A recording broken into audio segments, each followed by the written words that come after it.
If a happy and fulfilled life is your goal, then today's episode is incredibly valuable for you.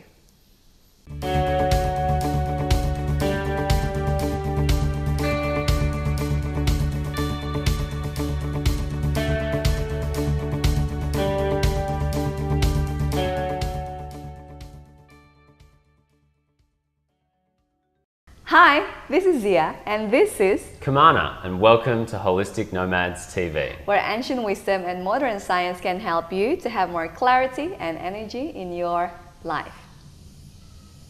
So everyone that I know, everyone in the world seems like wants to live a happy and fulfilling life. Now, happy and fulfilled is very subjective, isn't it? Like for one person to another person, even for you and me, what happy means is so different. You like to go up to the mountain, for example, and I love to just stay in the beach. So the question is, what makes that happiness standard is so different from one another? Yeah, it's a really interesting thing because the deep fundamental core need for all human beings is this striving for happiness and peace. It's there, yet what brings that depends on what we call your values. What are your motivating values? And it's an interesting subject because once we really understand our core motivating values, we can see that they shape every decision and every action that we do in life. They shape the direction that our life moves in. And I first came across this when I'd finished my naturopathic degree and I was really working clinic and getting busy in my Australia life. And I started to feel like, I'm not really satisfied with what I'm doing anymore. I'm not feeling like my life is really making me happy. Even though I'd had this projected vision of being a naturopath and helping people through medicine, I really wasn't satisfied with where I'd come to. And I started to realize it was because of my values. And this is thanks to my dad, Brendan Nichols. He had a little talk to me and said, look, I think you need to come along to this workshop on the weekend.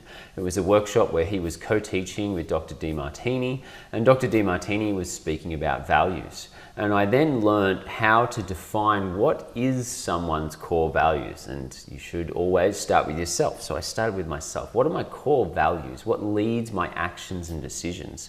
And in this workshop, I learned that our core values, not only do they lead our actions and decisions, but our top ones will prioritize and override our lower values on the list. And not do we just need to find out what our values are, but we need to find out what are the most powerful values and get them in a priority order list. So I defined 10 different values from there.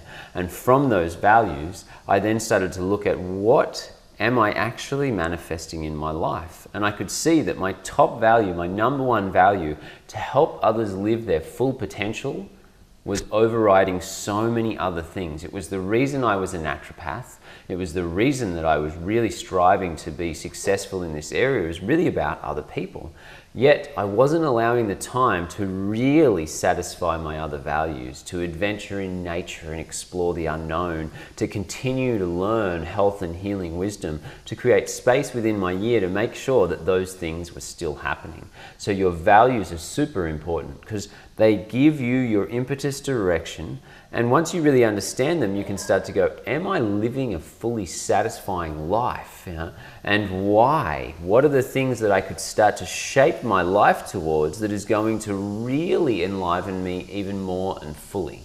I remember you mentioned about how our even small mundane activities actually driven by totally complete different values from one another. So for example, toothbrushing. For some people, they want to, brush their teeth because they want to be healthy so that they can do the things that they're meant to do in this world, because if they're healthy, then, they don't have the energy for that just from the teeth. And then some other people, they want to brush their teeth because they want to receive love from others. Yeah. Or as simple as if they don't have a good smile and good breath, people are not gonna kiss them or stuff like that. That's so right. So it's really interesting to know the deeper why on why we do certain things, because that then, I think in my personal experience, that will help us to grow beyond some unhealthy patterns where that value then develop. Totally right. And this is how we find out what our core values are. We start to first evaluate what are our actions. What are the actions we're doing in our day-to-day life? And those actions will lead us towards our values through a why process, through a self-inquiry process. So when I'm working one-on-one with people, what I'll get them to do in their own time is to have different columns. And the first column is, what do you do every day? So this is every single day, without fail, you always do this. And you only really need to list the first 3 to 10 things that come to mind. What do you do every day without fail? So if it's brush your teeth, as Zia said, if it's exercise every day, if it's eat breakfast every day, if it's call your mum every day, if it's speak to your lover every day, if it's work on health and healing related education for the world every day, then it's written down in the everyday category. So for me, I could write down, I'm always working on something health and healing, education related for the world. I do it every single day. I don't have a day off of that. There'll be something devoted towards that every day. So then we look at that everyday list, and then we go, what do we do most days? Now, if you've already written it in every day, then you can't write it in most days. So you've got to come up with new things that you do most days. Again, first 3 to 10 things that come to mind. Then what do you do every week? What do you do every month? What do you do every year? So you'll have a column for each of those. Every day, most days, week, month, and year. And you'll find that your top 3 values are done every day or most days. There's just no way about it. Every action that you do in life is promoted by your values. So your most powerful values are guiding that every day, most days. They're really key influences on what you do every day and most days. So you'll be able to search through that and ask yourself the question, why? Why do I do that action? And when we really ask the why in a deeper, meaningful way, then we find out a deeper value behind it. And I would generally ask at least 5 whys. And you'll find that you'll come across values on that journey. If you just get to the very end and it's happiness and peace, then you've probably gone too far for us to be able to easily define a life direction and to create a sort of wholesome life plan with. So it's somewhere between the action and the deeper core, every human being wants happiness and peace, that you'll find some really interesting information. So as Zia said, within the context of brushing the teeth, it's an action I do every day. For me, I find 2 specific values. I have the value to connect with my lover and partner, and I have the value to be able to educate the world. And I feel that if I don't have a healthy mouth and teeth, then I'm not going to be able to best represent what health might be, and therefore I'm going to lose my ability to guide and share with others. Now, I'm not going to find that value straight away. The first why is, so I don't have bacteria in my mouth. That was the first thing that came to my mind. It was like, well, why is not having bacteria in my mouth important to me? So I ask another why.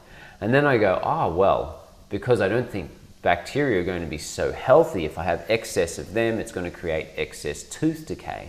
And then I go, why is tooth decay important to me?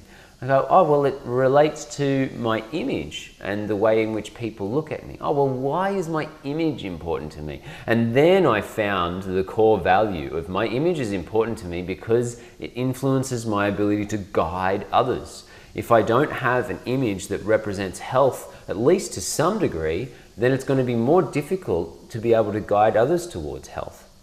I took exactly the same action, and from the bacteria direction, I went down a different path of, I don't want to have smelly breath because then my lover isn't going to want to kiss me, and I have a deep value for receiving sensual love and connection from my partners.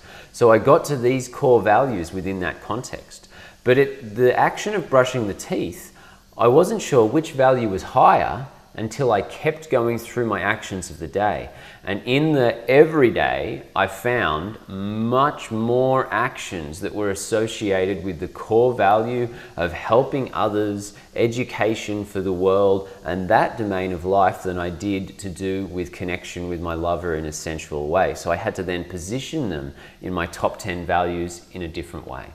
Okay, so the summary is there is top values and then there is lower values. So let's say we summarize it into a top 10.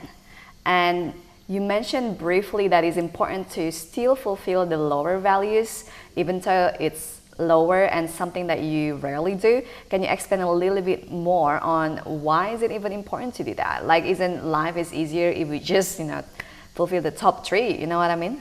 Yeah, what happens is if we don't fulfill all of our core values, then we start to doubt our top values, because they're overriding and filling up our life. So instead of being, I'm feeling really good when I'm helping others live their full potential, my top value, I start to go, I'm not sure if I want this profession, this job anymore. Something doesn't feel right inside me. Yet the reason why you would doubt that top value, that thing that is actually so important to you, and this creates a lot of conflict and confusion in the mind. I so value this, it's so important to me, yet I don't feel like doing it anymore. Why? And eventually we find the reason why is because there's some lower values, lower down on the list, that we are not still bringing into our life. They don't need to happen every day, but they need to happen over the week, the month, the year, in order to feel fully satisfied. So one of my lower values is to adventure in nature and explore the unknown. So like Zia said, to hike to the top of the mountain, somewhere that I've never been before, and to just be like, wow, look at this amazing new place that I'm experiencing now. It doesn't need to be traveling to the other side of the world to do that. It can just be going into nature and going, I'm just going to take a different path through the woods than I have before. I'm going to get off the beaten track for a bit and just explore, and see a different angle on this tree, appreciate nature in a different way. And from satisfying that value, I'm able to come back and help others live their full potential with that much more gusto and emphasis, and really feeling satisfied with what I'm doing in those other domains of life. So we need to look at all of the values and craft a master plan on how we could satisfy those values over the year.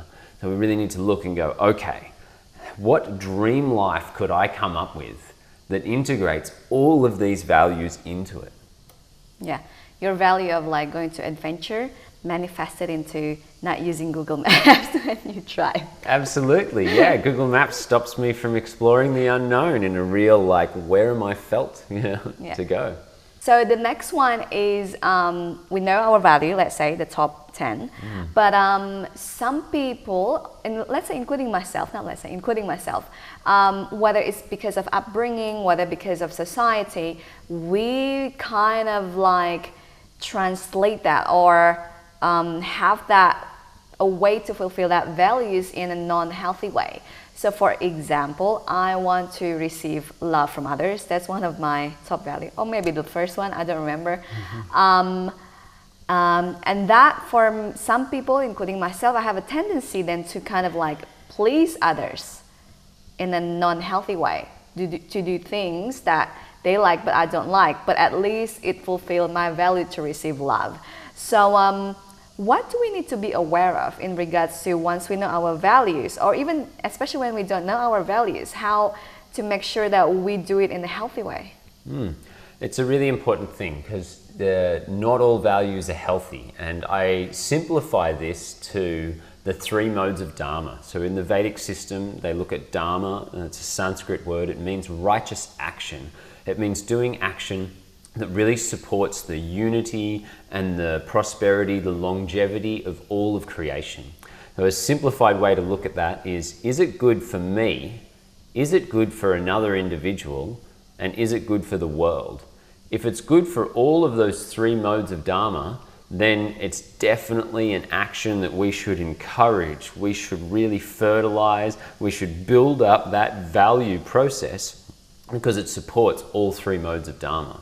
If it starts to lose out on certain modes of Dharma, it's not good for the world, it's not good for others, and it's not good for us. If it loses all three, it's definitely a value that we need to adjust. Adjusting values becomes a little bit more complex. I'll talk about that in a moment.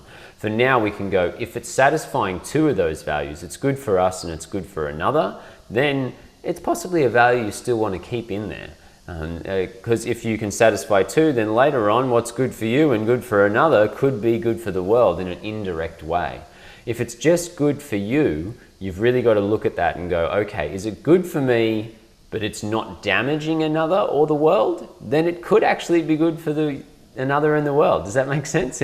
If adventuring in nature and explore the unknown not necessarily benefits someone else directly, it doesn't necessarily benefit the world directly. Yet, because it's really good for me and it's not damaging another or the world, therefore, what's good for me gets me in a better position. So now those other values, a value which helps another, a value which helps the world, can be satisfied in a more meaningful and fulfilling way. Another way to look at these values is, what would be the eulogy values? What would be the values that would be spoken about you at your funeral? The types of values that the person would go, yeah, this person was amazing. And I first heard about these eulogy values from Gwyn Williams, and I've used it quite a bit in private consultations now as well. I still often stick with the 3 modes of Dharma as an easy way, but sometimes you just go, what would people want to talk about you? And look through your value list and go, oh, they'd want to talk about that, and they probably wouldn't want to talk about that value. And whichever value you think, oh, they really don't want to talk about that, it doesn't mean that that value is bad. It just means that it probably needs to be adjusted, tweaked in some way. Let's take an example of money. Someone has a value to make lots of money. And if they're doing that value in a way that's purely selfish, they're making lots of money, and it's all about them, it's all about building up for them, and they're not helping another and they're not helping a world, then they'll receive lessons from the universe that will be very challenging. That value will give them temporary happiness and not long-term fulfillment. So to get long-term fulfillment out of your values, not just temporary, yeah, I'm feeling good in this moment, we need to look at, is it good for us? Is it good for another? Is it good for the world? So then we could shift the value of money to be, oh, okay, yes, building up money and resources is good. It's good for me. Why? Because I can get healthier food, because I can have a more comfortable life, because I can have more choices and decisions. What will I do with that money when I get it? Okay, let's see if we can have another value that's good for another. Could be the other is family. It's going to be my child, my wife. I'm going to support my family, my wife and my child with that money. Give them a more fulfilling life. See if I can support their values with the resources that I build. And I'm going to donate a certain amount of money towards foundations, charities, and the world. So this is the way Zia and I work. We don't necessarily have a lot of assets. In fact, we have no real big fixed assets, houses or cars or other things. Not yet. Not yet. We donate money towards charities to help the world. We build resources and we reinvest them in ways that help the world. So we definitely have a value for wealth creation and money, yet the way in which we go about it and reinvest it makes it good for us, good for another, and good for the world. So you mentioned briefly about unhealthy values and activities that might damaging ourselves, another, or the world. And you talk a little bit about the importance of working with practitioners. Can you expand a little bit more about that? Yeah, adjusting values that are not really serving all the 3 modes of Dharma can be a challenging process to do by ourselves. I would recommend working with an NLP practitioner or one of the Thai Vedic practitioners. We'll link up the directory for the Thai Vedic practitioners below. Having a look at how we could decrease tamas, darkness, past decisions, work a little bit with rajas, desire, future decision, and most importantly, harmonize and increase sattva, harmonious, balanced decisions in the mind. And as we naturally increase sattva, we naturally create more wholesome values. So you'll see that your values are not fixed. I try to do this value defining process each year. And then from my top 10 values, which are that year specific, I then create my dream life for that year. I start to create a master plan on what I would bring forward. So you may want to work with a practitioner to really get that specific for you and to nut out and adjust any values that aren't really serving the whole team in the best way possible. Another way that this is often worked with is with addictions and cravings. We've done a class on addictions in the past, but I didn't go into the detail of how I would use this value defining process and how I would use the values to create pain and suffering in relation to continuing the addiction. So if we find out the person has a core value for family, their family is one of their most important things, and their addiction to alcohol is actually negatively affecting their family, then we program that in using NLP, neuro-linguistic programming, nervous system, words, programming their mind. And we program that in to go, oh, you will be in suffering and pain. You will not be able to connect with the family. You may lose your wife. Your children may leave you if you continue to drink alcohol. Bam! Really make it intense, you know? And then we link powerful pleasure. You will have a really happy, fulfilling life. Your wife will love and spend time with you even more. Your kids will look up to you as a great role model if you stop drinking alcohol and create more willpower and balance in your life. We create this comparison specifically connected to their core values. And it's such a powerful process to work with addictions because it makes a polarity split inside the mind of the things that they really need to move away from and the things that they really need to move towards. Pain and pleasure, these are huge motivators. I really don't like to do this process that much unless it's a strong addiction. My personal preference is nothing is good and bad. Everything in life can be adjusted in a nice balanced moderation, and if we do this process we're creating strong negative towards certain domains of life or a substance, and that can sometimes create judgment for others as well. So I would only do it with extreme addictions. It's been very powerful for those situations. It moves someone from tamas, darkness, inertia, repetitive habit, into rajas, desire to change and get action and change in the world. And then later on, that process needs to be guided towards a more sattvic, harmonious, balanced perspective in time.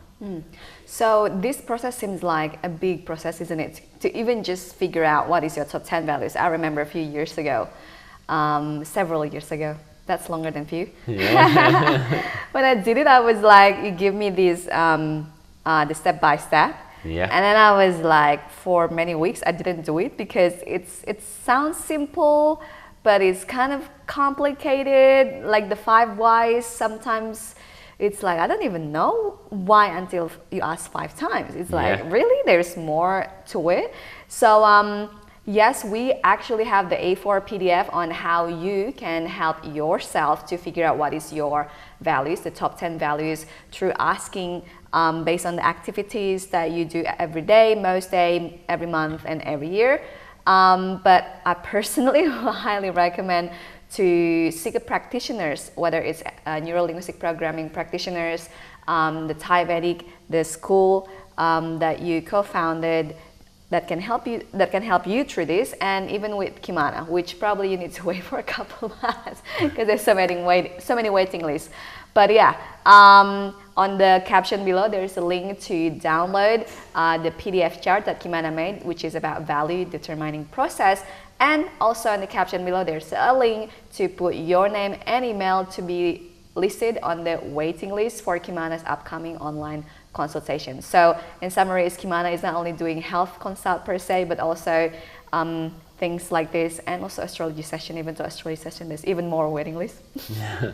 Life coaching and anything to do with a fulfilling life. I think that if we don't have a look at all aspects of life, how can we really be healthy? So health isn't just about looking at the foods that we're eating or the things that we're doing. It's about having a life that really feels happy and fulfilling, is serving the greater world. So I needed to integrate that into my private consultations as well. So the PDF that we're offering here as a download is the same PDF that I use in my private wellness client consultations to have a look at finding out what are their core values. And then we may bring them back to a private session to move on into the next layers of that. So if you're doing it independently at home, please don't give up on the process. Put an alarm on once a week where you just go through it repetitively. Find out your top 10 values. Get a list of those top 10 values. And then once you've got those top 10 values, I want you to dream your ideal life. Write up, how could I possibly satisfy all of these values in a year? Satisfying the top values more often, every day, most days, every week. Satisfying the other values at least every week, every month, every year. And then from that ideal life, write a specific action plan. What are you doing to achieve that life now? What are the next steps? And then at the end of that, I write up an affirmation statement of it already being achieved. I speak about that specific date and time in the future where it is feasible to accomplish this life. I am now up on the mountain, looking out over the Himalayas. You know, I have a wonderful network of people supporting the vision of educating the world. You know? I would put in a specific date. It is 2019 and I am in this location and these are the sorts of things that are happening in my life. I am happy and fulfilled living my purpose. You speak it as if it is the now and program that in. That's all parts of NLP, neuro-linguistic programming, and that's how this process could really be used well. Find out your values, create a dream life, create an action plan, and then anchor it in as if it's already happened now at a date in the future. And you will be amazed at what you can achieve when you really aim the arrow solidly like that. So this is more than just affirmations. That's right, yeah. I mean, people is doing all these affirmations, my life is great and stuff like that, but really like this is probably even, powerful than that because it goes through a much deeper layer of ourselves and not just affirming, but like reprogramming our life so that we can, manifest that life that we want. So this is one of my favorite topics so far, and I personally hope that this will, give benefits to your life because it has been giving so much to my life, and I believe many others too. And then anything else you would like to add? Just always a pleasure to share with you all. I know this wisdom can really help a lot of people out there. If it's been useful to you, then please share it with others as well. We'd really love to share and help the world through education. If you'd like to help others heal holistically, or just wishing to have more control in your own self-care, then check out the programs I've co-created on ThaiVedic.com. I brought together some of the world's best health experts teaching people what I consider to be the 6 most important branches of holistic healing. I really hope to share with you there in person in the future, and I hope that you share this wisdom with the world. Now, theory without practice is wasteful because hearing leads to forgetting, teaching leads to remembering, and applying leads to mastering. That's why we will encourage you to leave a comment below and share one learning insight from this video. Also, if you like this video, make sure to like and subscribe so you will be the first to hear about our future educational videos. And for more resources on health and healing, check out our website holisticnomads.com. There you will find articles, quizzes on Ayurveda, loads of free downloads, and of course, our future events and courses. Thank you so much for watching. We hope it's been beneficial for you. Hope to see you next week. Bye! I just touched the microphone.